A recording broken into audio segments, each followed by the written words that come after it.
Buen camino. It means happy trails. It means good journey. And you hear it all the time. You say it to each other when you're walking. I had a farmer way out in his field turn his tractor off and yelled, "Buen camino, señora." I had little kids running by me on the way to school, "Buen camino," and giggling and laughing. So, I did this 3 years ago. It is a walk, a 500-mile walk across northern Spain, starting in either Saint-Jean-Pied-de-Port and going up over the Pyrenees to Roncesvalles in Spain, or starting in Roncesvalles. In any event, you end up in Santiago de Compostela. As far as anyone knows, the first pilgrims walked in about 885 AD. St. James proselytized on the Iberian Peninsula, and when he went back to Jerusalem, he was beheaded in 42 AD. It's also where the battles were fought against the Moors, and Charlemagne built this fortress, which is now the albergue that houses 400 pilgrims sleeping at night in one big area. My daughter Julia and I met in Barcelona and had a week in Barcelona, and then she put me on the trail. It's 790 kilometers, 489.8 miles. There are lots of different ways to do it. You can be supported. You can have your backpack carried. You can have companies make reservations. If need be, you can take a taxi if you get tired. My goal was to walk all 500 miles, every inch of it, with my backpack on, and I did. It was at this sign that my daughter and I said goodbye. She refused to walk one step beyond this sign. So it was at this sign that we said goodbye, and we cried, and we hugged.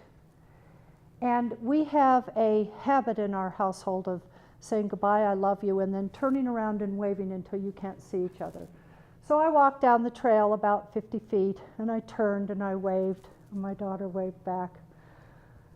And I walked another 100 feet, and I turned and I waved, and my daughter waved back. And then one time when I turned around, I couldn't see her anymore.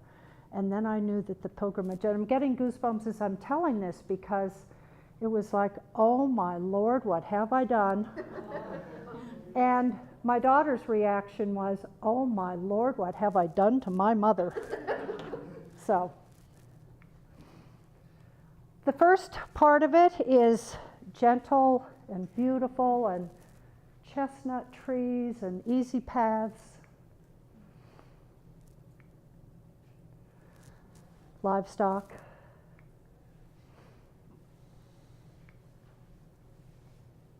The first town that you get to is Zabiri. I had trained by walking a ridiculously little amount of 2.4 miles a day every day for almost a year and a half. And I thought, well, if I can stretch that to 4.8, which I did from time to time, then it will be easy for me to do between 5 and 8 miles. I knew I could stretch it to 8. When I got on the way and found that everyone was doing between 12 and 16 miles, it got a hold of me. So the first day, I did an unbelievable 13.2 miles. And the last quarter mile of it down into Zabiri is slate, which, if it had been rainy, would have been incredibly dangerous and slippery, but it wasn't. It was sunny and it was hot. And I stopped at the first albergue. Those are hostels. I stopped at the first albergue I got to. I left my backpack on the steps and crawled up the steps to where they checked me in. And then I regretted leaving my backpack down below. I don't think in my whole life I have ever been as sore as I was that day. Every joint ached, every muscle in my leg ached. The albergue in Pamplona, which was my second stop, houses 200 pilgrims on 2 floors, open walls. I had worried about my snoring, and I didn't worry after that night. Because I joined a chorus, and there was a man on the floor below, all the way at the end, that everyone could hear in the whole albergue. And that was hard for some people. Lots of people needed earplugs. I just thought, well, it's a chorus. Coming up out of Pamplona, again, nice trails. The author of the guidebook that is considered the Bible, and it can also be used online, is John Brierley's guidebook. He has a guidebook for all of the Caminos. The Camino Frances, which is this one, is the first one that most people do, and then if they get hooked, they either do it again or they pick one of the other Caminos, the De Norte, the Antiguo, the one from Portugal, or some other Camino. These are the signs that you see.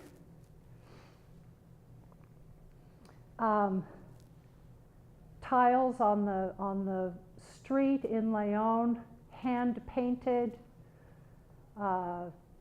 Formal signs run by the townships, and it is very easy to stay on the way, and it is also very easy to wander off the way. Both are true, and you can either be walking along and you just keep walking, and then you think, haven't seen any pilgrims in a while, or someone will yell from behind, hey, come back. This was the Roman way, and it was level, and underneath a really nice sand and gravel base was cobblestone that they had actually installed and used, and it was fun on these many miles of way to picture the Roman soldiers and the horses and running along to Astorga.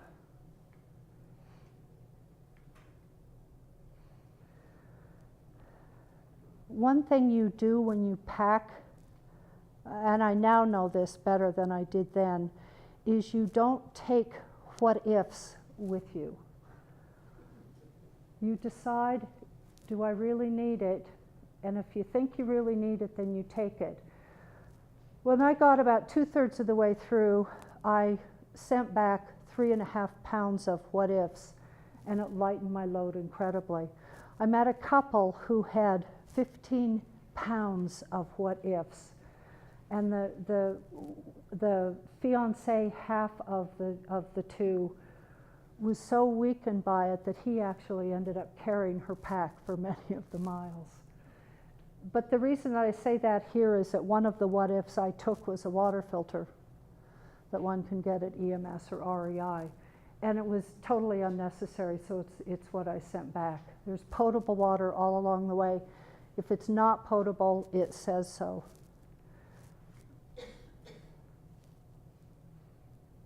Many medieval bridges and medieval archways, and you always knew that you would be sent to the center of the town, to the old medieval section. And then you get into the rich countryside. It's rich and it's fertile. There are vineyards, grain fields, and I did the 500 miles from April 22nd to June 1st. So it was 39 days of walking, and I took 2 days of rest. And so this is typical of the countryside that you walk through.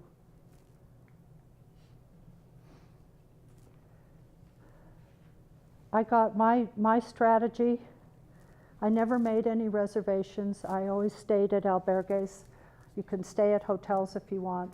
I wanted to do it as cheaply as possible, and I also wanted to mix with all of the other pilgrims. This little sign tells you, well, it's my backpack and my walking sticks for one thing, but that little sign tells you that they have breakfast, they have sandwiches. You can stay at the albergue for €5. At the time, €1 was the equivalent of $1. I think the exchange was $1.08. And they have a little grocery store. So I would start in the morning by just setting off. And the first place that I could find, maybe, I was usually out of the albergue by 6 a.m. The first place I would stop might be 6:30 or 6:45, and I learned not to drink coffee first thing in the morning because you can't always find a bathroom. And so I would have a croissant or a sandwich or an empanada or a Spanish tortilla, and then I would walk another hour or two, and then I would come to another cafe, and I would have a croissant or an empanada or a Spanish tortilla, and I ate prodigiously, and I lost 25 pounds. You're really burning the calories. Then when I checked into an albergue between noon and 1, usually, then I would go get a café con leche. Every single cup of coffee that I had on the way was individually made for me, and every glass of orange juice I drank was fresh squeezed for me. It's just an utter delight. Nicest word in the Spanish language, albergue.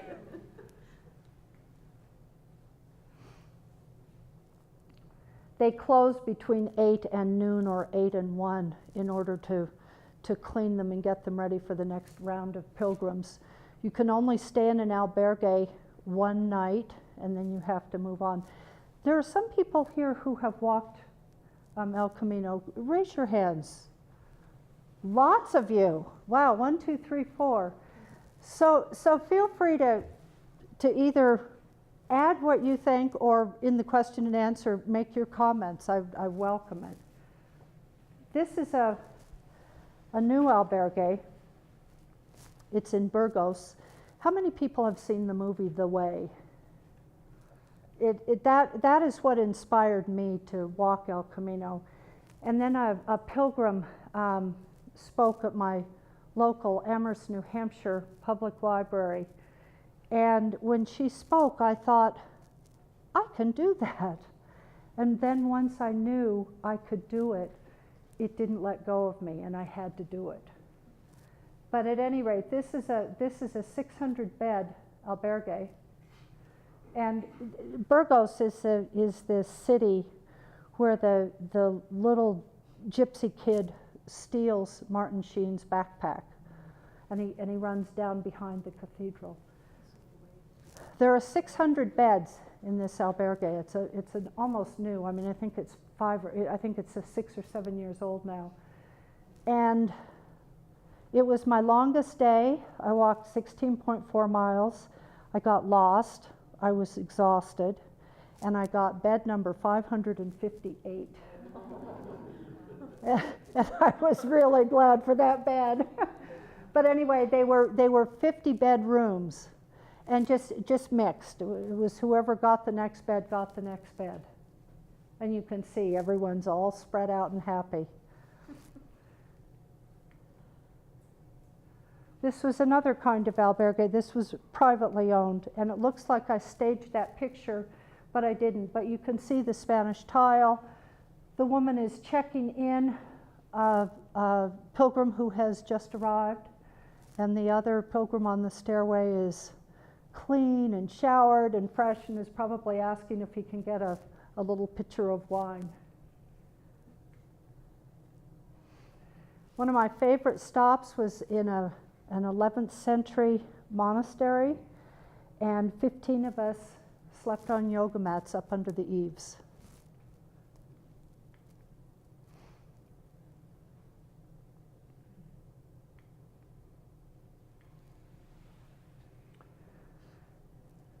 This albergue was the prettiest one that I encountered. It was run by 3 generations of a Castilian family.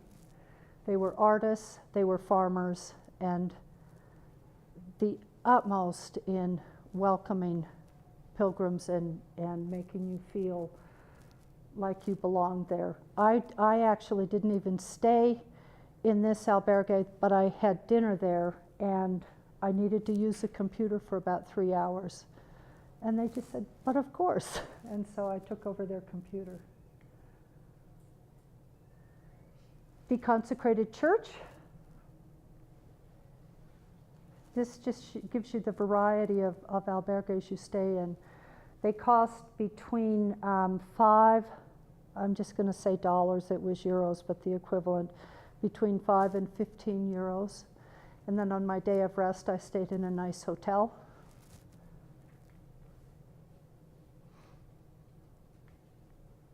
You can see again that the albergue is 5 euros. Got to take pictures of poppies when you're in Spain. Springtime was such a beautiful time to walk because everything's popping out all over and everyone's feeling hopeful, and the beautiful rose-colored, rose-shaped lights in the cathedrals.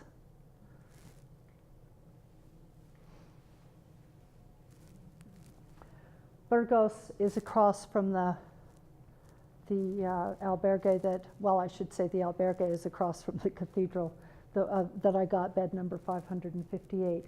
Burgos is the second largest cathedral in Spain. It was the stronghold of El Cid, the bad boy of Spain.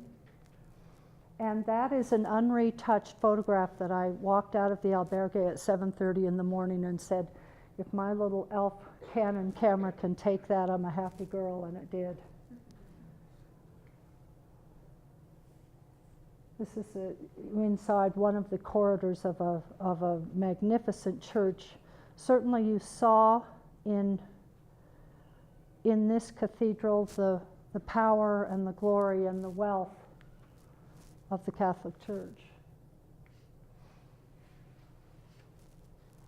On the way to Villa Casar de Sirga, a herd of sheep came towards us, and I don't know why I had this funny feeling that someone said, I happened to be in the midst of 4 or 5 pilgrims, and you had the feeling that someone said, hey, here come some pilgrims, let's let out the sheep. And what was interesting to me in Wyoming and in Montana, the herders herd the sheep from behind with the dogs. And in this case, they were leading them. It was a tiny band, they can't even call it a band of sheep, a little flock of sheep, probably 50 in all. This is one of my favorite pictures that I took. It's the town of Sirauqui. And what I like about this picture, let's see if I can, is you have the olive groves and the vineyards, and you have the canola oil, and you have new vineyards, and you have, I don't know my grains, wheat or rye up on the hills, and you have pilgrims walking towards the town, and you know that you are going to be directed up to the very tippy top of the town, and you're already tired. But that's why I chose that picture for the cover of my book.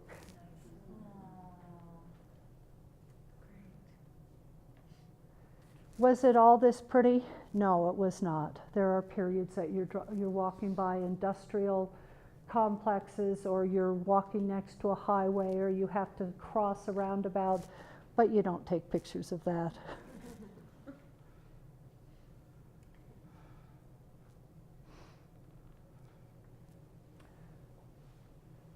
That's an albergue over there. And as you can see, it's about a quarter of a mile off the way. And in my books, if it wasn't on the way, I wasn't walking there.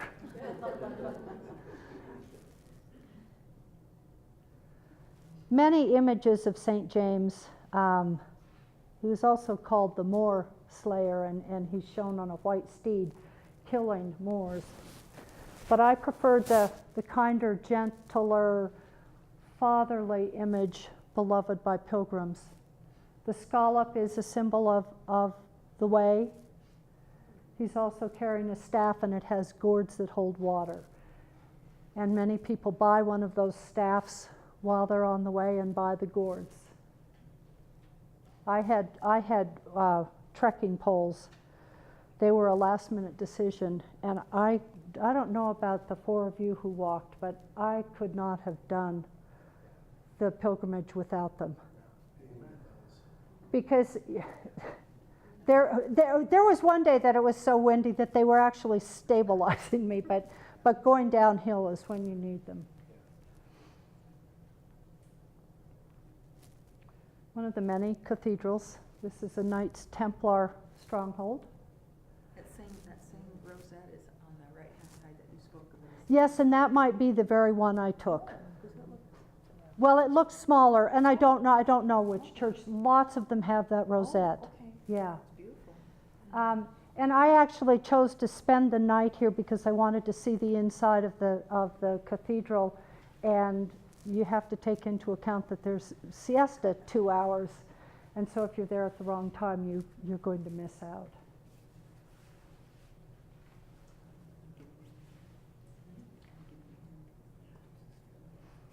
This was a Canadian I met and walked with for 4 or 5 miles, and is the arrow obvious or what? Oh. Wow. Wow. How much, could I ask, did your pack weigh?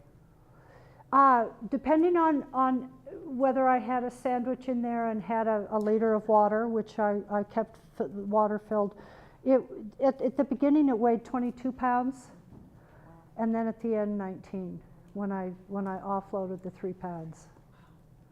22, which is nothing compared to what people carry on the Appalachian Trail or on the Pacific. Oldest cross on the way.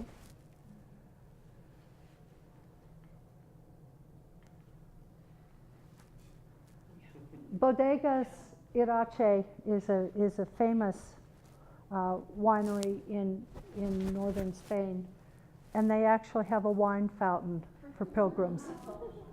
So at 10 o'clock in the morning, I am having a cup of wine.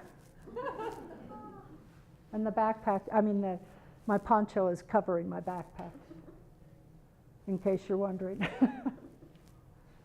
But I've never seen something like this. That was pretty amazing.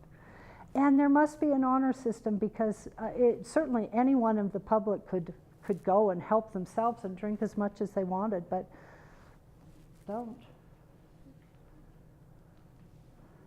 This was a church that I didn't get to go into because of siesta hour, and I had walked on and was too tired to walk back. It's as close as I got to a Lamborghini. Who knew? I didn't know that they made tractors.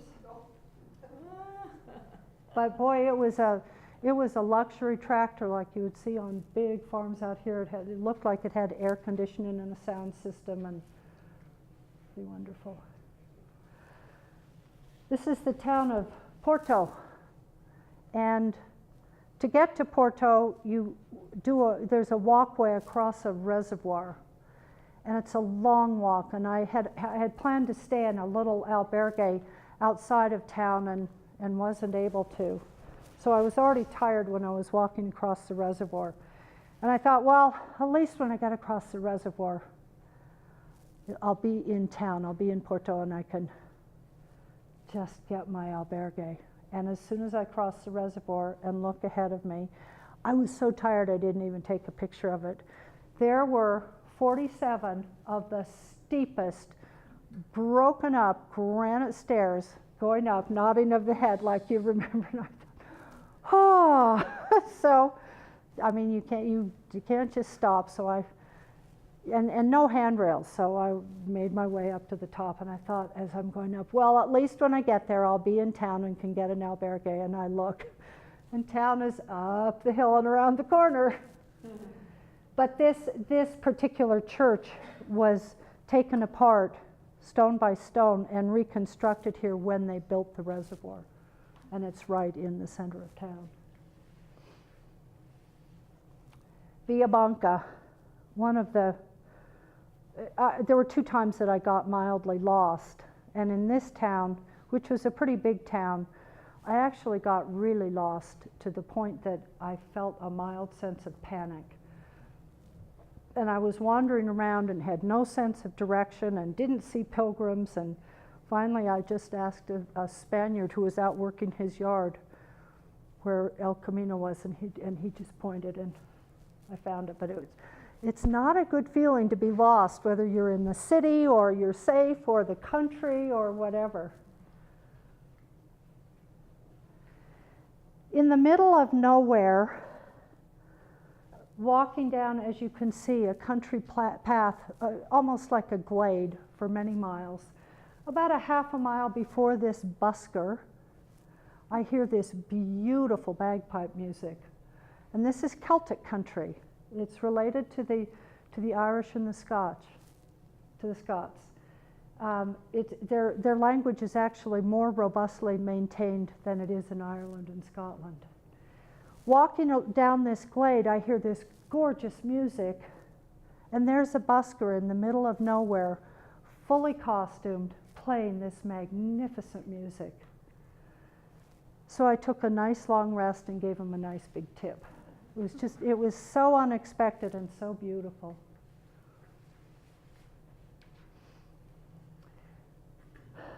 A couple of days, this is on the way to Ocebriero, which is the Celtic semi-autonomous region of Spain, one of 5 semi-autonomous regions.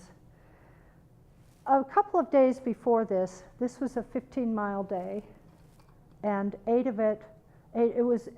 the 15 miles was all uphill. And I had been worrying about that for days and thinking, do I have the chops to do these? And I mean, there's no way out. I wasn't going to take a cab or ride a horse, or this is one section that they have horses. But about 3 days before this, I walked out of my albergue, and it's like my legs said to me, we're on this. You don't have to worry about us anymore. My joints didn't ache, my muscles didn't hurt, and I could go as fast and as far as I wanted. And so this 8 miles uphill and this 15-mile day, I still had gas in my tank when I got there, and it was the most amazing feeling. But as you can see, magnificent views. And this is the language. Doesn't look at all like Spanish, and it isn't related, it's Celtic.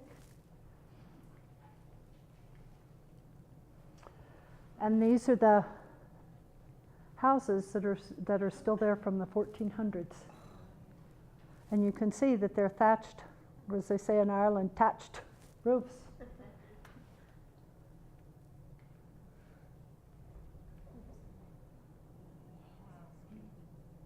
I mean, you really felt like you were in Ireland. Were the doorways for a taller person, or did you crawl in or stand up? I don't know. This is as close as I got. These were private homes. Oh. They weren't albergues. They So didn't look like they were really tall. But they don't. It looks like you would stoop to get in. I don't know. Wow. Good question.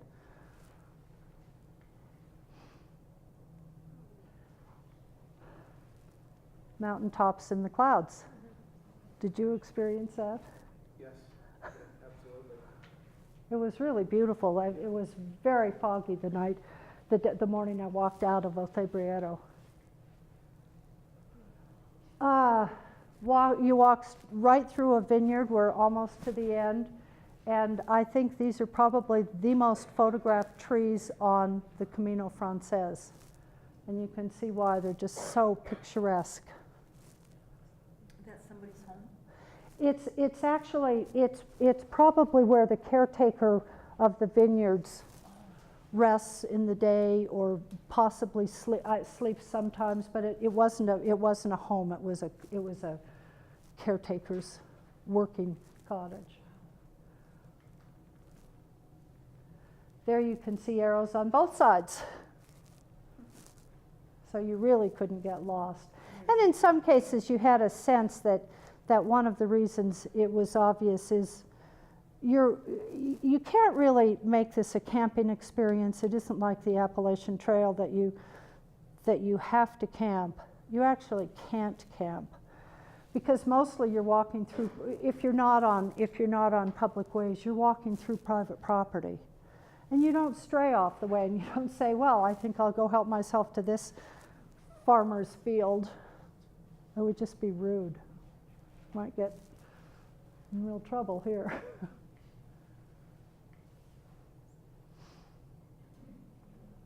That was a half a mile hill up, and I would say it was about that steep. And I was worried about this section too, and at the bottom of a hill to get up to this section to then walk this part of it, I ran into two brothers, one from Rochester, New York, and the other from Idaho, I think. And I was expressing my concern as I filled my water bottle. And it's an isolated part of the trail. There isn't much support. There are no cafes, they're called bars. There were no bars along the way. There were a couple of fruit vendors in a 14-mile stretch. And I was very nervous about it. And these two fellow Americans said, don't you worry about it. It's not as far as you think, and we'll keep our eye on you. And that's all I needed to take off and do it. And then when they caught up with me, they had stopped at a memorial. And when they caught up with me at the albergue, they said, we saw you do that hill, and you didn't need our support. But this, all of the smooth, lovely trails I showed you, there was also this, and I turned around to take that picture. So I was going downhill for between a quarter and a third of a mile, and you paid full attention to every step you took. Those walking sticks helped. And the walking sticks, well, they helped to a certain degree, but you just really had to plant your feet. You could tell that wherever you planted it wasn't going to slip out, but boy, you knew, yes, and the walking sticks helped a lot. Ponferrada, a restored castle, just a delight to see.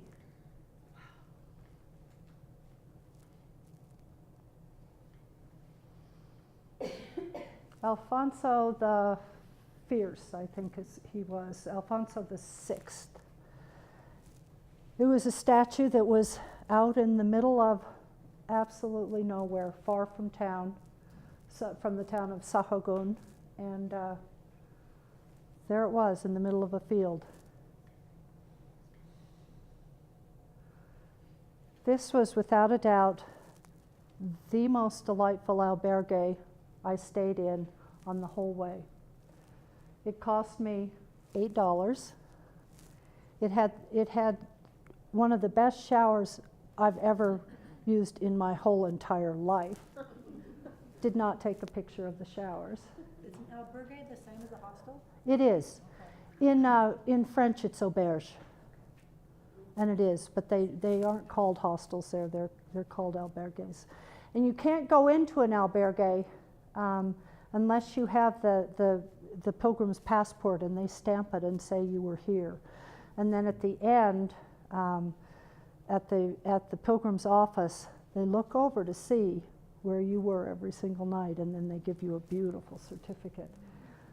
But this albergue, for the only time on the entire way, I got an actual bed in a bunk room, and no one else bunked in. So I had this whole room to myself. It had a real down comforter and a real pillow and my own balcony. And the kitchen and dining area almost to myself. I ate dinner there, ran into some fellow pilgrims and sat with them for lunch, had a café con leche had a fresh squeezed orange juice, had a glass of red wine, had my own library. There just weren't many people. They were all going on to the municipal albergue, and I just stumbled across this. My own library, my own dog, Nesto, who was exhausted. He'd been out playing, and so he was asleep next to my table. My own sitting room.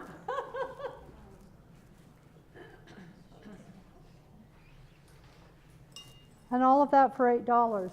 Anyway, this was the only paella that I ate on the way, and had the little tapas and a glass of wine, 2 glasses of wine actually. And the total bill was $9, I think, €9. Delicious. Do all of them serve dinner at night when you stop? No, many of them don't. Lots of them have kitchen facilities, and you can shop at a local market and cook. If they don't serve dinner, they are close by a restaurant that has Pilgrim's menus. And it took me a while to catch on to the fact of how wonderful the Pilgrim's dinners were. Sometimes they segregated you, and you were off with all the pilgrims. I'm beginning to understand how it must be nice for the Spaniards just to keep you isolated a little bit, but they do it so graciously. The Pilgrim's dinner, which is served for between €5 and €10, is a first course of, you get some kind of salad, you get some kind of soup, and you always had a choice. You get some kind of protein, be it lamb or beef or fish or chicken. Unlimited amount of bread, usually unlimited amount of wine. They just keep bringing pitchers of wine to the table. And dessert for €5, €8, €10, and delicious. In all cases, it was nutritious and it was tasty. And in some cases, it was downright gourmet. I had some of the best lamb I have ever eaten in my whole life. I grew up on a sheep ranch.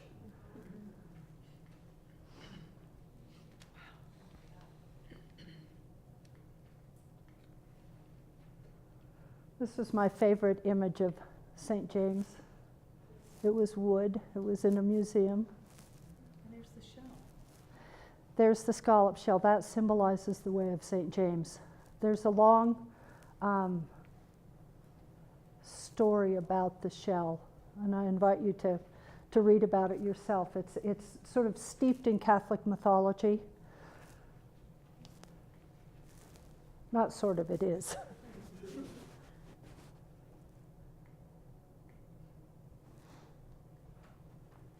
This was an octagonal church in Torres del Rio that had the most beautiful acoustics, and they invited you to just sit and sing inside this church, but there was someone who was deep in a state of profound meditation and prayer, and I thought, I can't ruin her time by singing.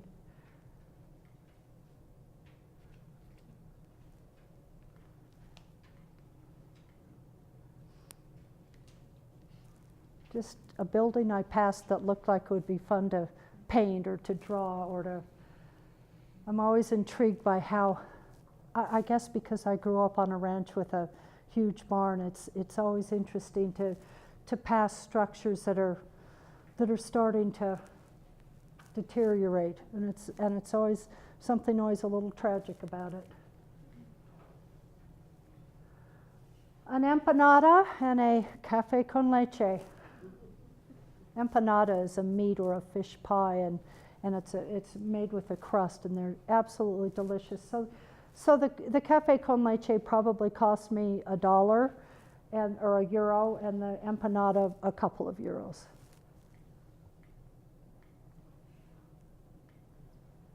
Oh, what happened? Sorry. Did you carry cash to pay for all this along the way? I did, and I had a debit card, and there were plenty of places to replenish my cash. I started out with $1,000 cash that I was carrying in my purse over my shoulder, and when it would get down to about 300, I would replenish it. I never worried about my cash being stolen. I always had my purse over my shoulder. And there were plenty of places to get money with debit cards. Gaudi, who did Sagrada Familia in Barcelona. This is a Gaudi bishop's palace. And it's right next to the cathedral in Astorga. And it's more magnificent than the cathedral. And he did that on purpose. And I'm wondering if Disney World is based on this. I mean, seriously, it really does look, Disney World looks like this, not the other way around. I met people from 42 countries. This was Tomas and Chaba, father and son. We actually shared a 4-bunk nook. Tomas spoke impeccable English. He was 16, and Chaba spoke no English at all. And I was showing them the Roman springs where they could soak their tired feet.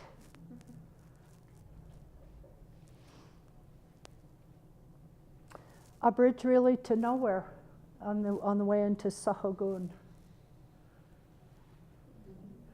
This was beyond Oseberero, and the cows were herded to their grazing every day, and they shared the path with us, and you watched where you stepped.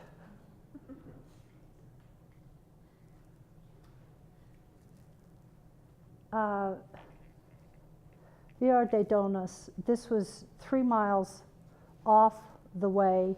It was suggested by Brierley in his guidebook that it was a nice little side trip. It was the only time that I walked off the way. And if I had to say that I had a favorite afternoon, it was sitting in meditation by myself in this church that actually should be on a World Heritage Site. The murals are just magnificent, and they're all mildewing and should be restored. It was the Knights of Santiago stronghold, and it's where the Knights of Santiago are interred. And it was just, there was a sense of peace and calm that I felt in there. And the woman who had the church open said, you know, it was not in English, but she basically let me know, stay as long as you want. The monastery of San Antonio, it's in ruins, 1400s, and you just walk right underneath it. There will come a time that we are tested. The moment we place our feet on a spiritual path and ask for help, help is always available. The trick is to be ready for the answer.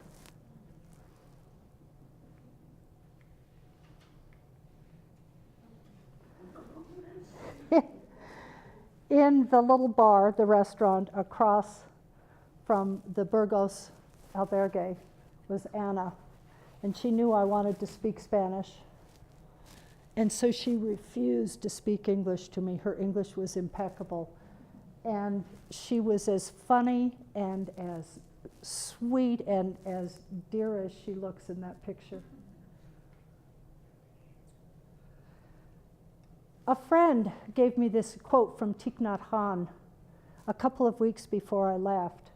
And this was my mantra on many steps on El Camino. In the beginning, it is overwhelming as you're walking.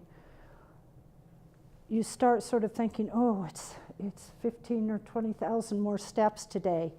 And it's really hard to stay in the present. And I would make myself stay in the present by saying, I am home. I have arrived. My destination is in each step. And then a minute later I would say, I am home. I have arrived. My destination is in each step. And sometimes I would have to say it hundreds of times a day. I want to tell a story about a couple of these people. These are people I encountered on the way. And I will tell you what country they're from. Ryan is from Montreal, from Canada, originally from Edmonton, actually. Juliana was originally from Venezuela, now lives in Miami. Georg, Austrian, Austin, an architect from England. We've become good email buddies. Ivan I remember his name because he said he had an evil twin named Ivan the Terrible. So that's how I remember him. And she was from the Netherlands. Sweden, Switzerland, and Wales. Korea, lots of Koreans on the way. Germany with me. Nepal, Germany, Italy. Germany, 8 year. I think German kids are born with hiking boots on their feet. This little 8-year-old was doing the last 100 kilometers with his dad, and they were having more fun. Stepa on the bottom and I we shared a bunk room, and we also shared the fact that 2 nights before we'd both, by coincidence, gotten food poisoning in Leon. South Africa. I want to tell you a story about Ryan because it's a story about you don't know how you affect people. He was a sweet young man. He was 23, just graduated from McGill, and he was shy, and he was fluent in both French and English. And when I checked in to the albergue, and we had encountered each other a couple of times, he said, "Hey, everyone's doing a group cook. Do you want to join us?" And I said, "I'd love to." And I knew the other people. They were young, his age, and one was from Germany, and one was from the Netherlands, and a couple of Italian girls. And so later, they ditched him. They just decided that they were cooking by themselves, and it was not nice, and it was one of the few sort of not very nice experiences, but what can you do? So I said, "Well, I'm still in. Do you want to cook together?" He said, "Oh, yeah." So I had to go to the pharmacy to get some more medical tape, and I gave him some money, and he went and he bought some tomato sauce, and he bought some garlic, and he bought some stuff to make salad, and he bought little packets of olive oil and vinegar and some pasta, and he was very neat, and an onion, and he was very neat and proper about how he was cooking, and he especially didn't want to burn the garlic. So he's using this great big pan and this little bit of olive oil and cooking the garlic, and he was tending it, and we were drinking wine together and just enjoying it, and these people who had ditched him were next to us, not even getting ready to cook. So in the middle of our cooking, the German guy comes up and in a fairly aggressive tone says to Ryan, "Hey, if all you're cooking in that pan," and it was all in English, "if all you're cooking in that pan is that garlic, I need that pan." And I was like, whoa. And I said, "We're using that pan, you can't have it." I said, "When we're through with the garlic," I was moderately aggressive. My grandmother tone stepped in. And I said, "Do you need help finding another pan?" Ryan immediately mouthed to me, "Thank you." And later, we're very much in touch by email, but the first email I got when he got back from El Camino, he said, "You have no idea how important that lesson was that night." He said, "You taught me how to assert myself in a nice way." He said, "It changed." He said, "It's one of the most important things that happened to me on El Camino." Now, who knew? So you don't know. Those are my feet in good shape. No toenail on the right big toe.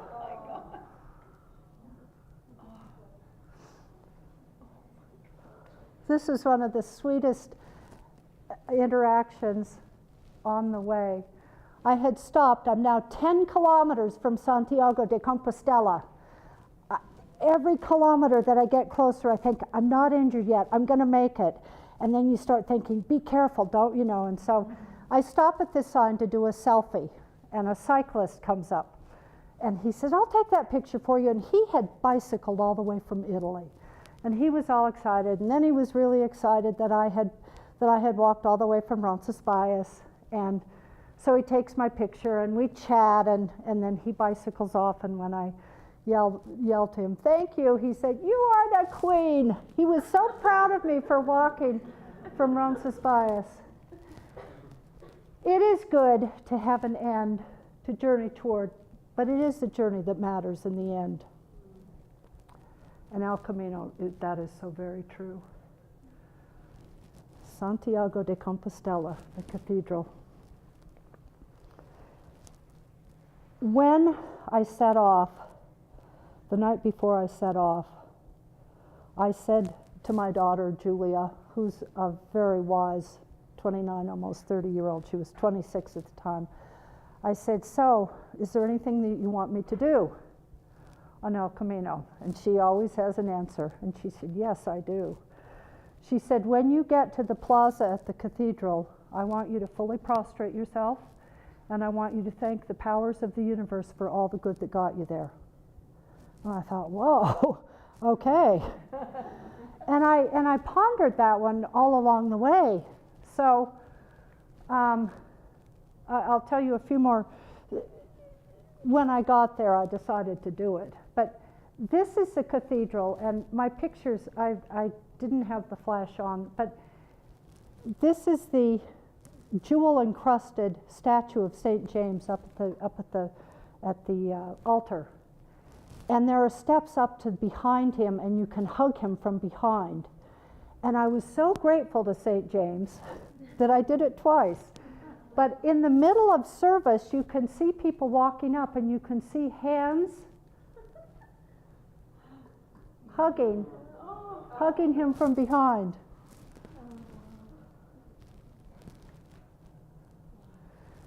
This is the incense burner. It weighs 150 pounds. It's the largest one in the world, and it makes an 85-degree arc through the cathedral. It's shown very beautifully in the movie The Way, and the monks really do come out and haul on that big rope, and an amazing experience.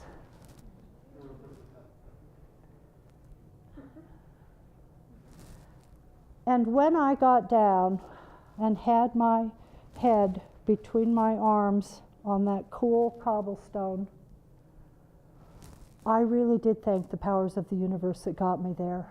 I really was grateful.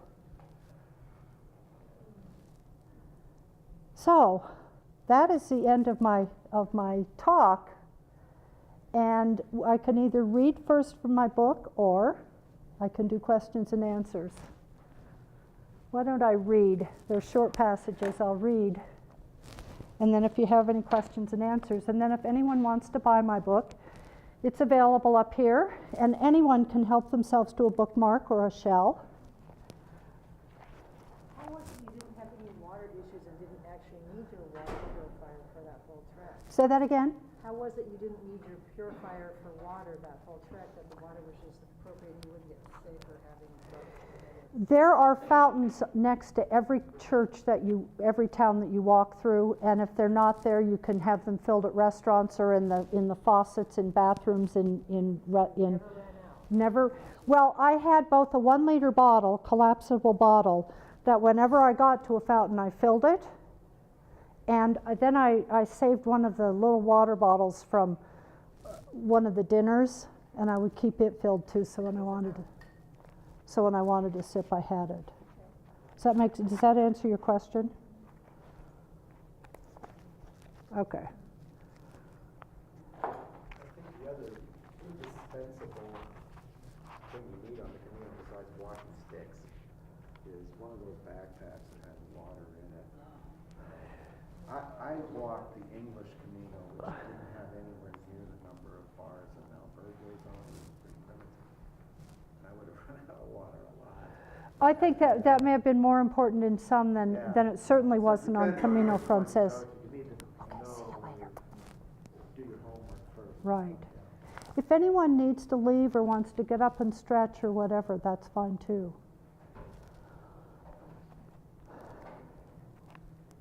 The night before I left, my daughter Julia and I attended the Pilgrim's Mass and a blessing by the priests. They said the blessing in 7 languages, including Korean, based on the pilgrims they knew to be checked in that night. One of the priests said that although this used to be a Catholic pilgrimage, it is now a pilgrimage for the whole world. He reminded us that we are all children of God, and he encouraged us to walk in peace on El Camino. He encouraged us to take care of each other, and he said that if I saw someone in need, I should help them. Likewise, fellow pilgrims would no doubt be there to help me if I needed it. how true that turned out to be. He prayed for us to bring that peace back to the world. This is what Julia wrote in my journal about what the priest said. On the way, try and spread peace and friendship to all whom you encounter. In the way of life, take the lessons of El Camino and make the world a better, happier, more peaceful place, full of love and friendships. You will meet people from all over the world, from many walks of life. Do not turn them away.